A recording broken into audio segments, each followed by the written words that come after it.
Okay, going to go ahead and get this started. If anybody joins, we'll add them as they go in. So here is where we are going to go with. Last session talked about messaging and how important messaging is. So I'm going to expand on that in this session. And let me go ahead and share my screen. So in this session, we're going to talk about the actual breakdown of the messaging, and I'm going to give you some foundation and structure for how to create your messaging in any capacity. So this doesn't matter if it's online and social media, if you're doing a YouTube video, or you're doing a Facebook post, or if you're doing a postcard or a newsletter. This gives you a framework to work with in order to create your messaging. So what are the 4 points or 4 pillars of messaging? First, we need a hook. And a hook is a short opening line that grabs attention fast and makes the person want to keep listening or reading the information that you're putting up. Next is the pain point. So this is what that hook is leading into that grabs their attention and causes engagement. That's the specific problem or the frustration or challenge that the person is dealing with that makes them care about your message. And then you have to give them an example, right? And that's the story. So that's a simple example or relatable situation that helps the person feel understood and see the point more clearly. And then there's a call to action, and that tells the person exactly what to do next. Now, as you've heard me before, it's usually easier if you start with the end in mind, but I'm going to take you through a full process of the hook, pain point, story, call to action. So in this next card, we're going to see here, this is some examples of hooks. So here are some strong hooks that, kind of create some curiosity, and they developed a pattern interruption. Last time we spoke, remember, we said it's now confirmed by science that people have a shorter attention span than a goldfish. So you have to cause a pattern interruption. We are bombarded with so much information online, on television, through streaming, and all these different platforms, such as X and Facebook and Instagram and all these other product things that go on with all these different platforms. So we're bombarded with a lot of information, more information than ever before. And what creates that pattern interruption is something that has to jump out at the person who you are trying to target. So if you're trying to target somebody specifically, a specific type of seller, a specific type of buyer, a specific type of homeowner, or a specific type of home, community, you have to have something that has a little punch to it in order to create pattern interruption. So as you're scrolling through, and most of you have done this before with whether it's Facebook or Instagram or TikTok or whatever, there are certain things that make you stop.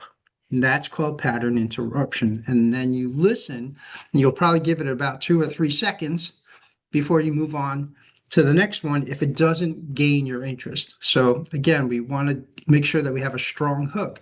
So these are some of the hooks that you can think about or some examples that you can utilize to create a hook.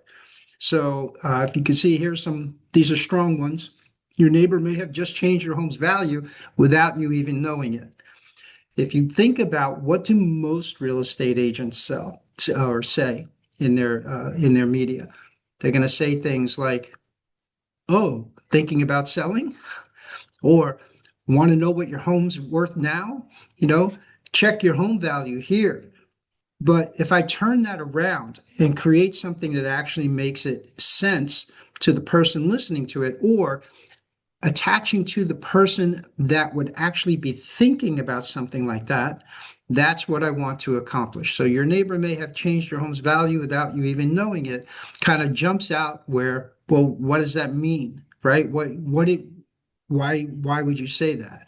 So most homeowners are sitting on a number that's either dangerously wrong or wildly outdated. And this could be a link into, say, Zillow or something along those lines, where the online valuation models automated valuation models, cause a lot of havoc in our industry because they're not localized, right? They're utilizing standard data, but they're not taking into consideration variances within a specific home, whether one home was updated, another one was not. So there's no adjustments there. This is the same thing basically that the county uses, right? So the county appraiser would use a very similar model, and that's what it's based off of. In fact, it's a given that Zillow's home valuation system is not accurate because Zillow itself validated that it was not valuable or correct when they went into the home buying business. When Zillow went out to buy properties, they found that they used their AVM in order to set the value on the homes they purchased. And they lost billions of dollars doing that because they were off, right? That's how much they were off. They lost a lot of money and they eventually got out of the home buying business and started selling off the inventory that they had purchased because of the massive deviation between what they spent and what the actual home was valued at. So that's something that you could use for that. What if the biggest mistake you can make with your home is doing nothing right now? And that's a good way to hook in somebody who may be on the fence about being on the market, right? Should I go on the market now? Should I wait it out? Everybody says, "Oh, I'm going to wait till the market turns around." And this could be a good statement to make to capture the attention of somebody like that.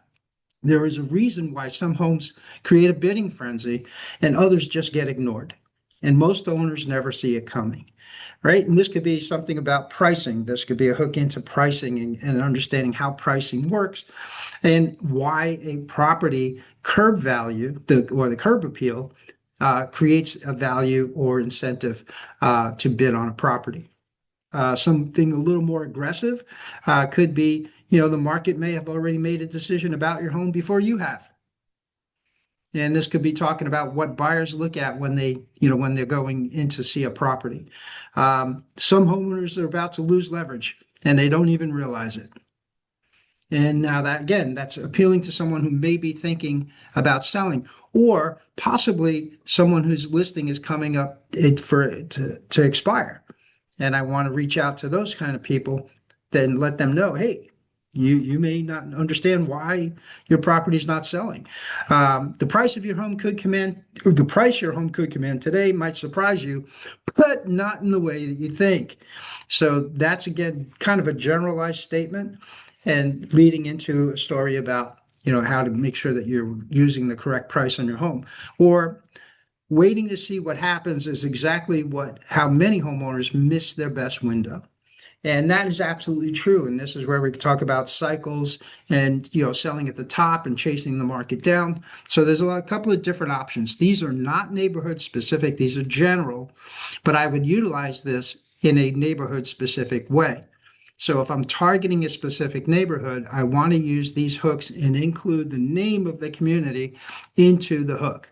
So your Cudjoe Key neighbor may have just changed your home's value without you even knowing it. And now I'm targeting that specific area. Or your waterfront home on the ocean, your next door neighbor may have just changed your home's value without you even knowing it. So now I'm targeting a specific type of property. So utilize these ideas. These are ideas to help build and create a mental jolt where someone thinks, hey, wait, are they talking to me?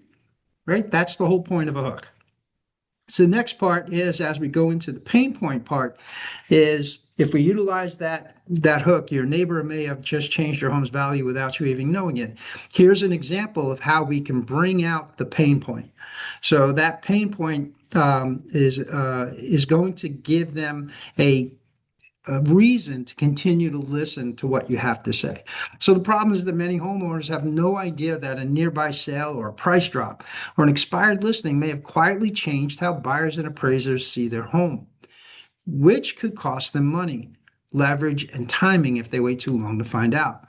So here's a little stronger version. A homeowner may think their property is holding steady when in reality, one nearby sale or failed listing has already shifted buyer expectations and weakened their position without them even realizing it.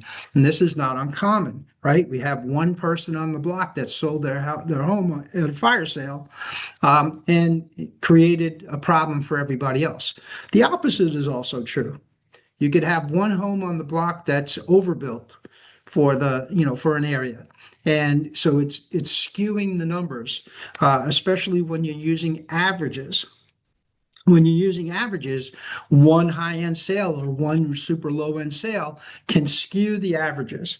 So that's why we try to look at medians instead of averages. So utilizing this pain point, we move into the story. So here's kind of a dramatic version, right? Homeowner once told me, I'm not worried. My home is worth more than ever. And on the surface, it looked that way. The house was beautiful, it was well kept, nothing about it had changed. But what they did not see was what happened around them. One neighbor had quietly sold for less than expected. Another sat on the market too long and finally cut the price. In just a few weeks, the story of that neighborhood had changed.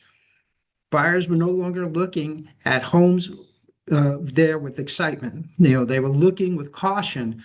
And just like that, the homeowner's position had weakened before they ever saw it coming.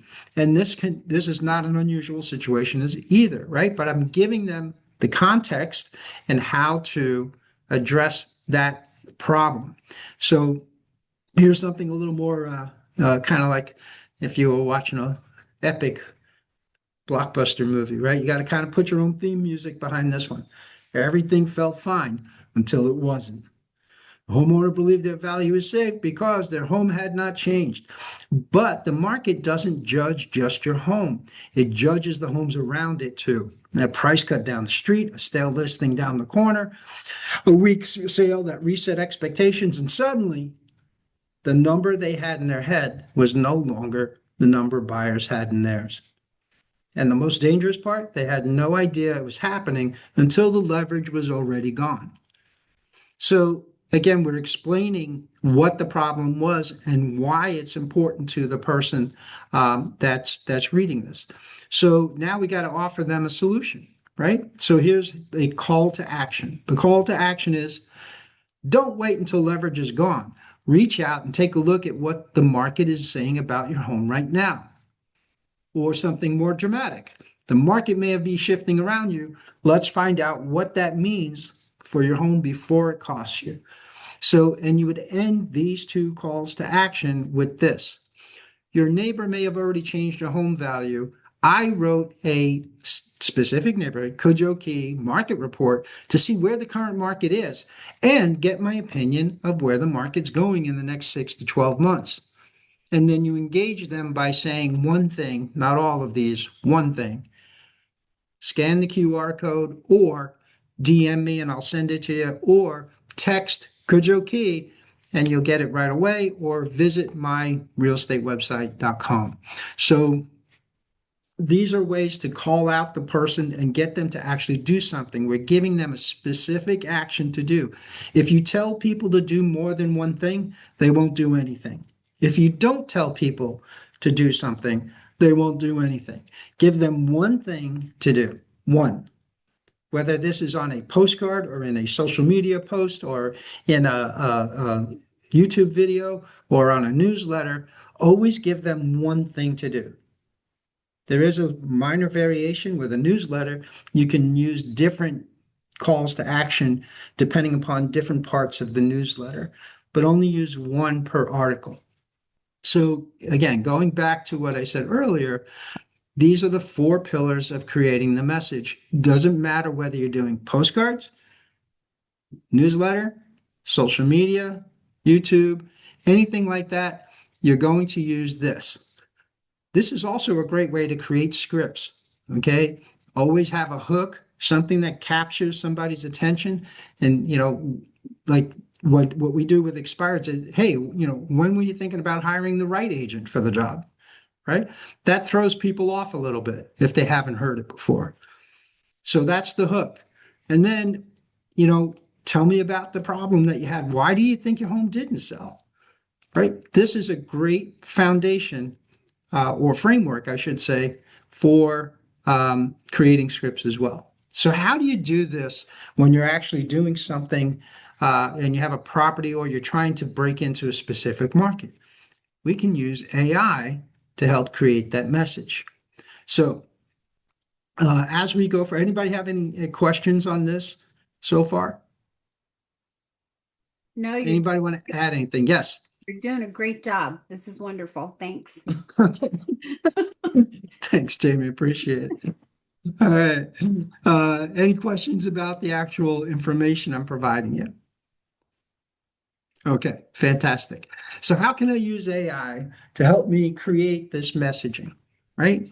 So I'm going to jump into ChatGPT. Now, your response may be different depending upon what version of ChatGPT you're using, or if you're using a different platform like Gemini or Claude or some other program. Okay, but the results will be the same to help you create those messages for you.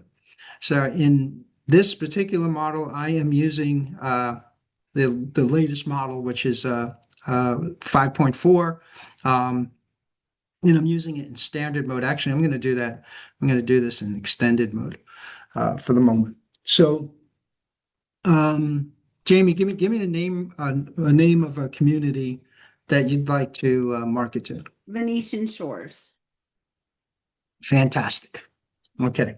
Can I ask a question? What was the difference when you were just doing that with ChatGPT between standard and extended? Okay. So there's different models, right, of ChatGPT depending upon what kind of response you want, right? So Okay. the more extended thinking causes ChatGPT to reach out to more sources to develop its response before it tells you anything. So it's going to take a little bit longer to respond to you, but it's going to give you a more detailed and accurate information. So in every platform has something very similar. They'll do either pro or research or something along those lines that you can use in order to create this. So the reason why I'm putting it on extended thinking as opposed to standard is because I want to ask about a specific neighborhood. So Okay. if I was just doing a general kind of thing and pulling out, stuff like this, then I would use this. I would Okay. use the standard thinking. Okay. Okay. Thank you. Yep. All Thank right. you.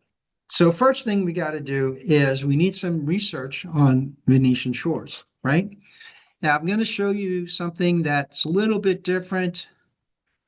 I'm going to jump into Perplexity, right? Perplexity is a research tool, and that's what this is. That's what it's all about. Now, it does utilize the AI models, but it utilizes it in a different way. So we'll just use it as best available model right now. Okay, and so I'm just going to say I am doing research on a community called Venetian Shores, located in the Florida Keys. I am only interested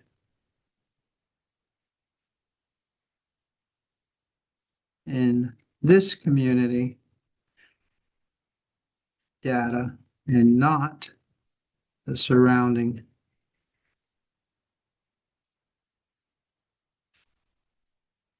area.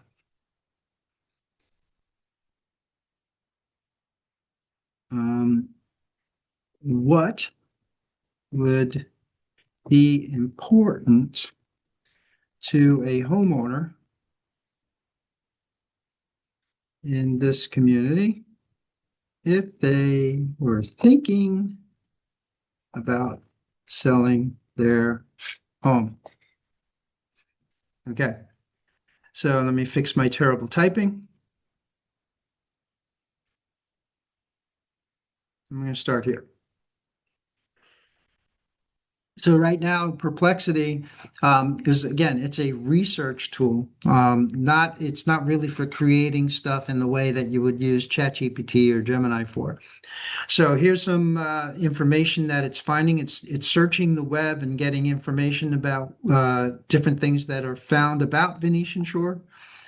So here, Jamie, you can tell me if this is accurate or not. So a homeowner who's thinking about selling should focus on specific things buyers pay for there: boating access, water and canal attributes, structural resilience, condition, and up-to-date price based strictly on recent sales inside Venetian shores, not Isla Morada as a whole. Would you say that's true so far?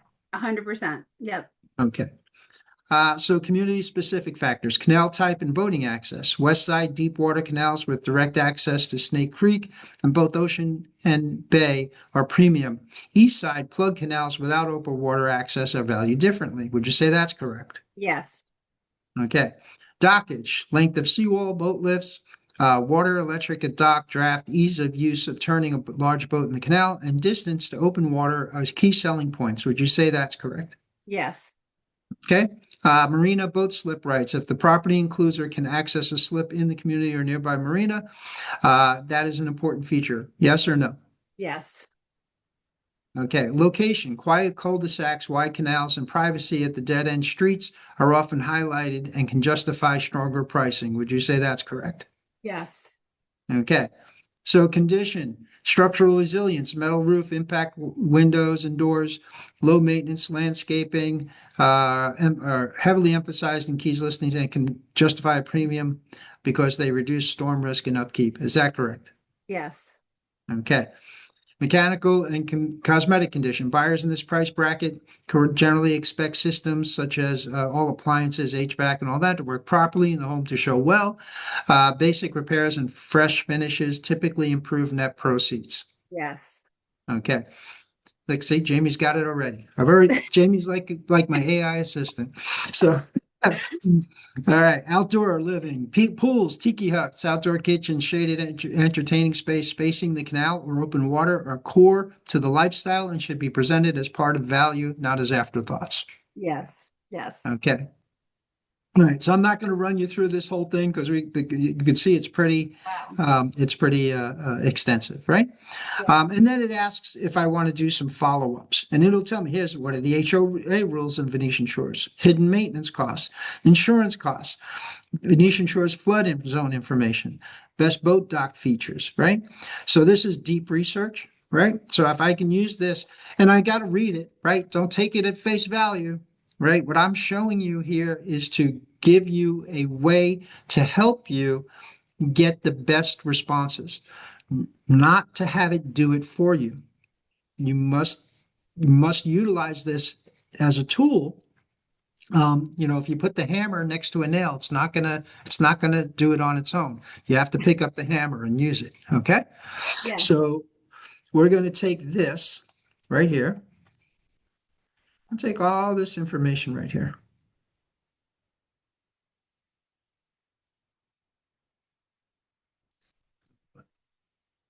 I'm going to jump over to ChatGPT, right? And I'm going to ask it a question. I am a real estate agent working on a marketing campaign for a community called Venetian Shores in the Florida Keys. I want to make sure I say that because chances are there's another community called Venetian Shores somewhere in the United States. So we want to be a little specific. Okay, so I will provide you with some information that a homeowner would consider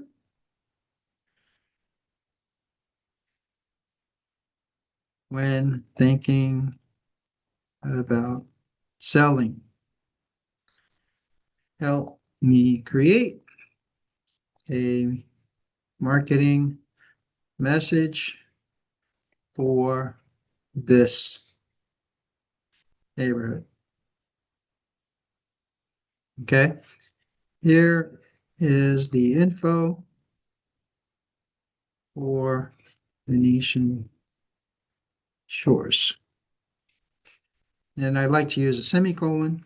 Then you hold down the shift key, hit enter, so you can create another line. And I'm going to paste in the information that I got from Perplexity. Now you could do this on ChatGPT as well. You could utilize ChatGPT to do this research as well. Perplexity is just more modeled after doing a research format. So it's just sometimes it just works better in the formatting and giving me more accurate information when I'm doing deep research. So here, this is it that we're going to do. So now what I'm going to do is I want to give it instructions on who to be, right? Here's how you model any AI prompt. I'm going to hit Shift, Enter, okay? Act as an expert marketing and content creator for real estate. I could also tell it to model someone specific.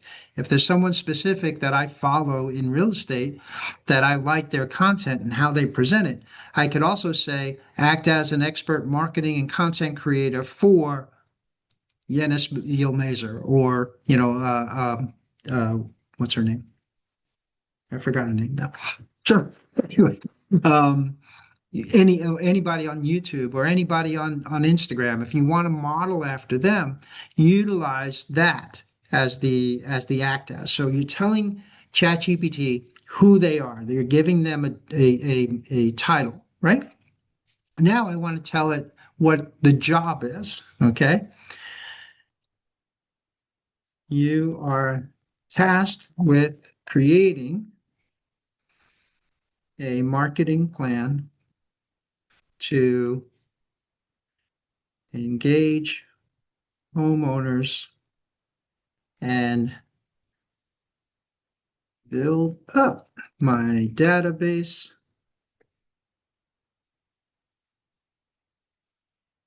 with potential sellers. Fix that. Okay, so I'm telling it this is what I want. That's the job, right? And then I got to tell it how to finish. What I expected the outcome to be. So I'm telling it how I want it put together. So what I'm going to do in this particular case is create a campaign based on this. Sorry, fix that. Framework. Again, semicolon, hook, story, what? I'm sorry, pain point, story, CTA, call to action. Now I've trained mine, so you should really type out call to action, but so mine's trained. So that's the framework that I want the response to be in, right? So now I'm going to say, what am I putting out? Marketing output will include postcard, social media post, and a YouTube video. And then you could do these one at a time, or you could do them all together. Really depends. Ask me. I'm going to ask it so that I get the best response. I'm going to tell it to ask me questions if needed. So ask me any questions for clarity or further, that would help create the best response. Okay. So like I said, we did extend it, so it's going to take a little bit longer than it normally does. You can do fast, you can do it, you can, whatever's going to help you actually create the information. So now you'll see also, as it's in thinking mode, it'll tell you what it's doing as it does it. In fast mode, it doesn't do that, right? It just kicks out the fastest possible response that it can create. All right. So it says, I've got a strong direction for this already, and the gold is in the micro market angle. Venetian Shores is the kind of neighborhood where one detail on the dock at the dock can change the number faster than fresh coat of paint ever will. Okay. So here it is. All right. So the story is not just waterfront, it's boating, lifestyle, canal value, micro marketing pricing. That gives you a much sharper message than usual curious what your home is worth approach. Wait, we need to get away from the typical messaging that everybody else is doing because nobody's listening to that, right? Everybody says it. So when you have so many people saying the same thing, eventually it becomes ineffectual because people become numb to it, right? So I want to say something that's out of the ordinary, that's outside the box. And that's what I'm using ChatGPT to do, to help me create that out of the box message. So here's a strong first pass campaign built around your framework, and then a few questions at the end. So here's the campaign theme. Not all Venetian shores are valued the same. The canal tells the real story. So this works because it creates curiosity, speaks directly to seller concerns, and positions you as someone who understands the neighborhood at a higher level than a generic agent using broad Islamorada numbers. So here you can see that it's giving me a marketing angle. This is what buyers are paying for. Value is not based on square footage alone, and it's breaking down the areas that what's important to buyers. Here's the framework. So the hook, 2 homes in Venetian Shores can look similar on paper and sell for very different prices. The reason is usually not the house, it's the water. And here's some suggested hooks. I need to read through these and see, do these make sense, right? Is it saying the right thing or is it off base? If it's off base, I need to draw it back in and say, hey, this is wrong. This is not what's happening in this neighborhood. Let me give you a little more information. Here's some pain points. So here's the breakdown of the pain point message that we're putting in. And why you want to make sure that you're not using broad numbers. Here's a sample story and sample call to action. So here's a sample postcard campaign. Your Venetian Shores value may depend more than your house. It may depend on your canal. So let me tell you a little quick interesting story. So I was had a couple that I was working with and back in Fort Lauderdale. And we're looking at this one neighborhood, and there are literally 2 houses right next door to each other. Exact same model, built in the exact same year, right? Nothing different about. From outside, they were identical, right next door and right next to each other, which is very unusual because builders don't usually do that. They usually bust the models up, into 3, 4, and then they cycle them, right? But these just happen to be right next door to each other. Went into one house, and it just was a disaster, right? The carpets were terrible. There were broken doors, broken hinges. It was dirty. It needed paint. It needed the bathroom, like the toilet seat was broken. Not that that's a big expense, but it was the image, right? And found out that there were 4 teenagers that lived in the house with the mom and dad. So this was mostly from, abuse of teenagers running around in the house. Right next door, we came out of the house and they were like, it needs work, but this is the neighborhood we really like. We like the floor plan, all this kind of stuff. So we went right next door and looked at the house right next door. Walked in, pristine. It was beautiful. It looked like the houses were at that time maybe about 10 years old. This house looked like it was just built yesterday. It was clean floors, perfect tile, everything was in place, nothing broken, everything shining, it was just beautiful. The backyard, everything was perfect, picture perfect, right? But it was priced at 25 grand more. And this was houses that were probably around somewhere around 500 grand at the time, between 475, 500. It was priced at 25 grand more. So which house do you think the buyers bought? First one. 25 grand more one. Okay. So, all right. So put it in the chat. Who thinks they bought the one that needed work?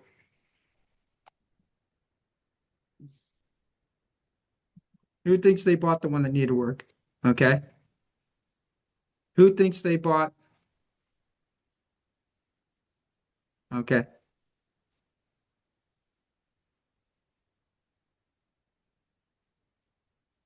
All right. Cheryl Ann, Sean, Chrissy, good job. They bought the one that was 25 grand more and paid full price for it. Oh my So they love that. They were also very happy to know that the house next door was for sale.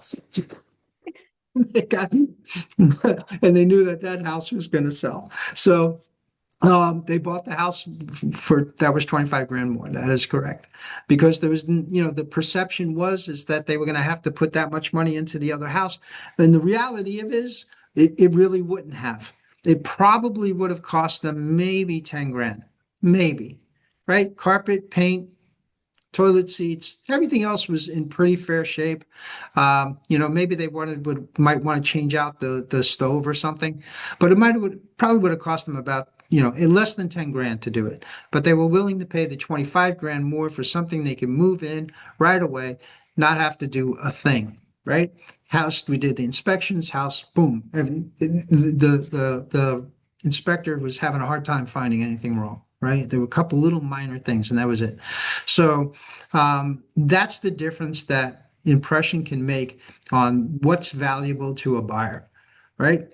So this is going to give you the same thing. Right. So this is going to give what the value is. It may depend on your canal. These are the things that buyers will pay for. Here's some back copy for the postcard. Here's the call to action. Scan the QR code. Notice it only gave it one thing to do, right? Only gave it one thing to do. Or you could text Venetian to your phone number and I'll send it to you, right? And then next, social media post. Right? Next, YouTube video concept. So all of this is broken down, making it easy for you. All you have to do is look and edit it and make it sound like you.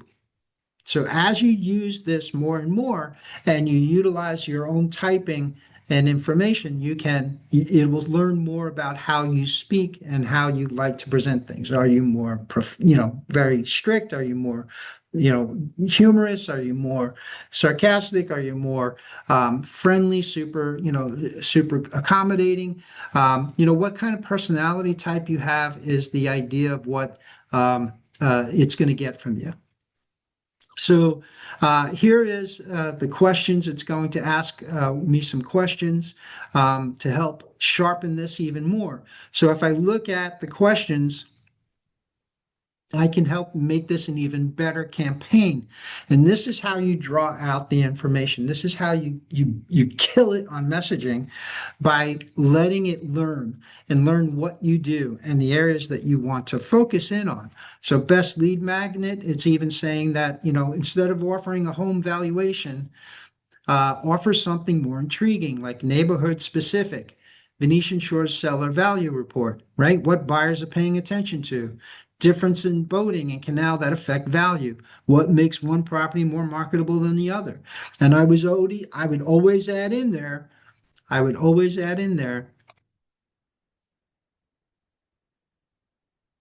and get my opinion of where the market is going in the next 6 to 12 months. And why do we want to make that statement? Can anyone tell me? So they'll call you. That's a good point. Yeah, well, the whole point. Yeah, that is the point. But why are we specifically saying get my opinion of where the market is going in the next 6 to 12 months? Because you can at least start a conversation now if they're thinking about selling later. It's good point, Chrissy. Okay. When do most people start thinking about selling their home before they actually sell it? 6 to 12 months. There you go. Okay. So what I'm doing is just a little mental, kind of seed, right, that we want to put in there in order to tell someone who may be at that first stage, when they go, "Hey, Martha, I think, maybe we should sell this house and move closer to the grandkids," right? That statement usually happens about 12 months before they actually make the decision to sell. So what I'm doing is I'm calling out that person so that, Jimbo, when he gets, when he hears my message, "Hey, Martha, we mentioned it. Maybe we should get that information just to see where things are now so that we know where things are going, right? Should we sell now? Should we sell later? What's our situation?" So I want to put the seed in their head of my opinion of where the market is going in the next 6 to 12 months. And a great example of that is the quarterly newsletter that we put out as a company. It's not about the graphs that get quoted. The graphs don't get quoted in the newspaper. What gets quoted in the newspaper is that first preamble that Brian writes, right? His opinion of where the market is and where the market is going. That is what gets quoted in the newspaper, not the graphs and the numbers. What he says almost verbatim in that first paragraph at the top of the newsletter. And that's what you're trying to create here is get my opinion of where the market is going in the next 6 to 12 months.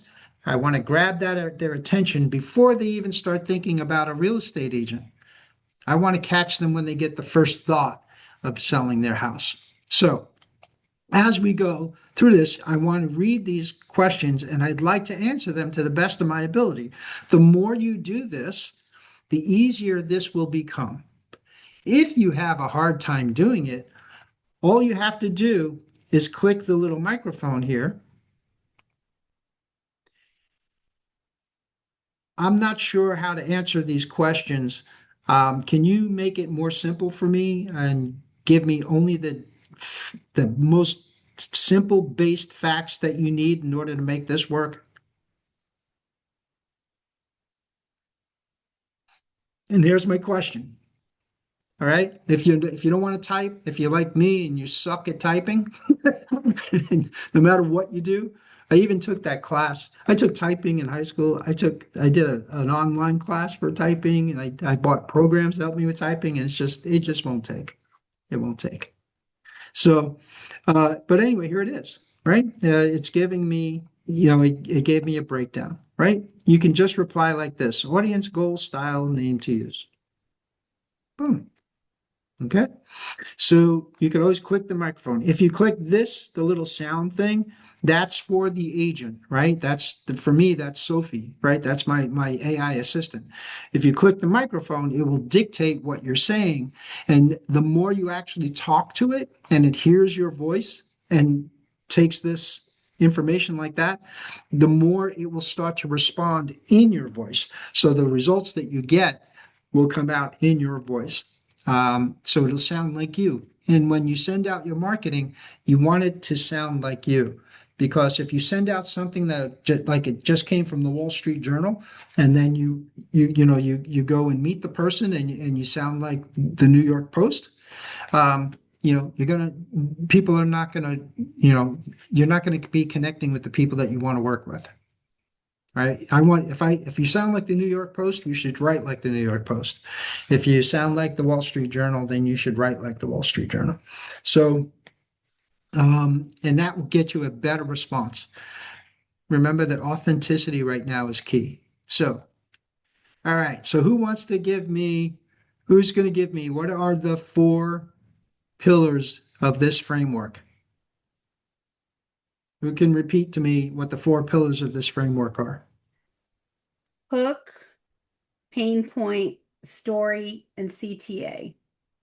Right. What does Get CTA an mean? A? You got an A. You got an A plus. There you go. Okay. Call to action, right? So hook, pain point, story, call to action.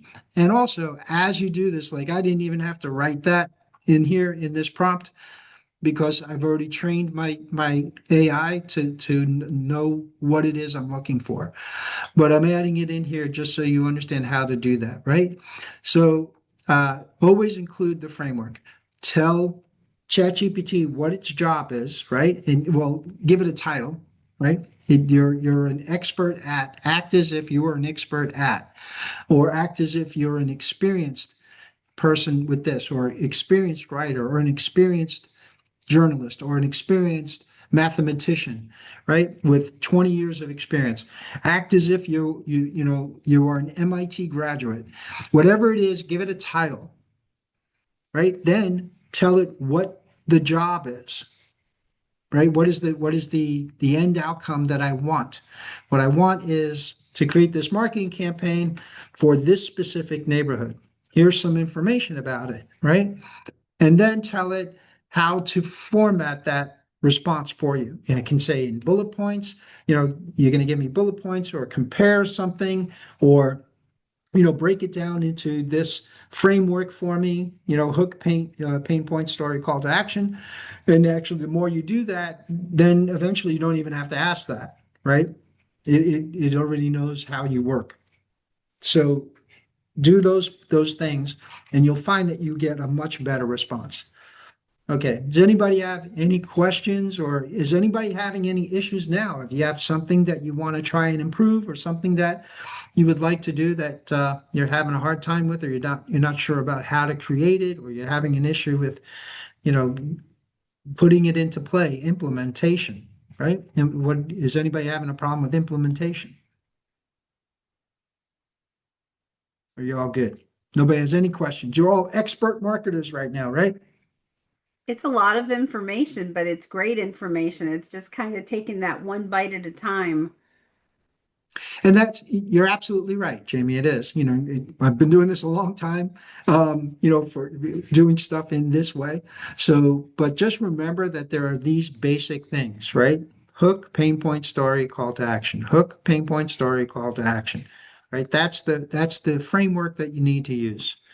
And understanding these things right here, these few sentences, will help you immensely.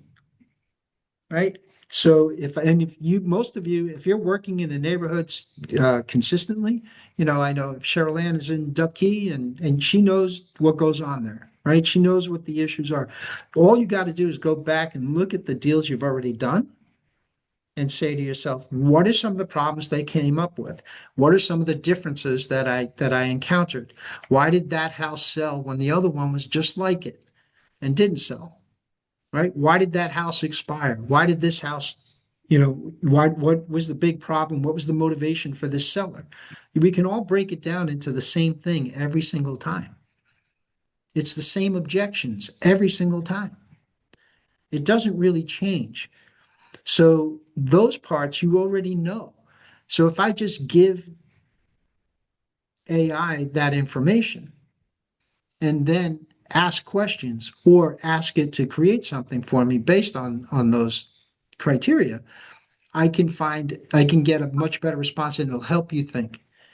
It'll help you create better messaging, that you don't sound like every other freaking real estate agent in the country. Nobody's thinking about selling and going to call you because you said thinking about selling. They're going to call you, or they're going to reach out to you because you provided a specific message that touches on a pain point, which is a problem, a frustration, or a challenge. Doesn't mean that it's negative. The challenge could be, hey, I just need, I want to get something smaller. Take some of the burden off. I don't want to do the lawn anymore, right? I don't want to mow the lawn. Or I don't want to, maybe I don't want to live on the water anymore. Maybe I'm tired of fixing the davits every other month, right? So that's the challenge, right? It could be positive, it could be negative. But the reason someone sells, and the motivation, the motivation is important of why someone sells, is the thing that you're trying to touch on. What I don't want are sellers that are trying to just, I want to see what happens. Let me put my $600,000 house out on the market for 1.2 million. And if somebody takes it, I'll sell, right? Yeah, I'll sell it if I get a 1.2 million for this $600,000 house. I don't want to work with those people, right? I want to work with people who are motivated to sell, have a reason to sell, and I can help them overcome a problem, frustration, or challenge. That's the best ones. And those are the ones that you're trying to reach out with, and you reach out to them by having this 4-step framework. Any other questions? Right. Yes. So, and I don't know if this is the platform to do it, but how to, like, I like to do a mass mailing in Duck Key as a postcard. How do you show these 4 points in the mailer? Okay, well, good. All right. So what I want to do is when you're creating this, you can see this is what it's doing. So, I'm using the front of my postcard is the hook, right? I want to do, hey, did you know something's happening with Duck Key Homes that nobody's talking about? That's a hook, right?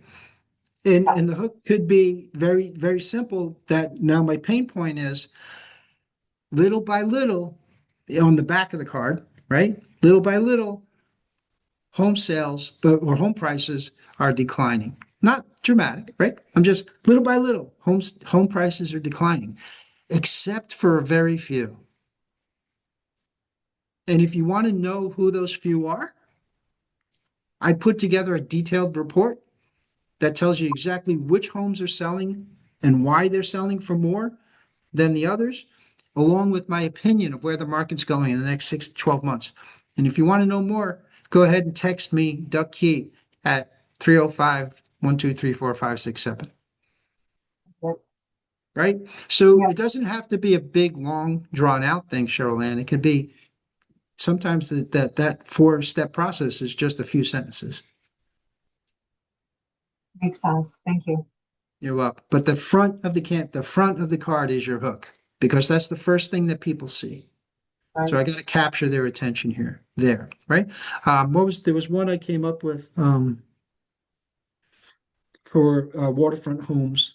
Oh, your dock has value and Zillow doesn't reflect that, which is Yes. true, right? Yes. Okay, so your dock may have value and Zillow doesn't reflect it, right? And that was the front of the card, right? And which is very true, because different docks have different values, right? And that Zillow can't adjust for those values. It just looks at, hey, it has a dock, right? So that's a good hook to someone who lives on the water that may be thinking about selling, right? And then, hey, here's, I don't need to give a whole home sale report. People can look in the newspaper for that or whatever. I need to say, hey, there's 27 homes on the market, 6 sold in the last 30 days. If you'd like to know why the others didn't, I've done a complete detailed report specifically for Duck Key and about where the current market is and my opinion of where it's going to go in the next 6 to 12 months. If you'd like, just scan the QR code on the postcard and I'll send it to you. And it's that simple, right? Think you already that the issues that come up in Duck Key and why those things happen. Why did that deal fall apart? Why did that house not sell? Why was that house overpriced? Right? Yes. And utilize that. Tell real stories. If you get real stories, you get a way more better response. I used to use it all the time as an agent myself, is tell stories. And that's what helped get past the objections. What else? Anybody else have any issues or things that they would like to try? Want to bounce any ideas off me? Okay. Well, I appreciate your time. If you have any questions or you'd like some help or you'd like some more information on how to implement a new marketing campaign, reach out to me. I'd be happy to give you my time and help you out with getting going. Frank, I need a private session. Okay, you want to call? Yeah. Can I reach out to you after this session? Yeah, of course. Okay, thank you. Okay. All right, guys. Thank you very much. Have a good day. Okay, bye, Have a Frank. great Frank. day. Bye-bye. Bye.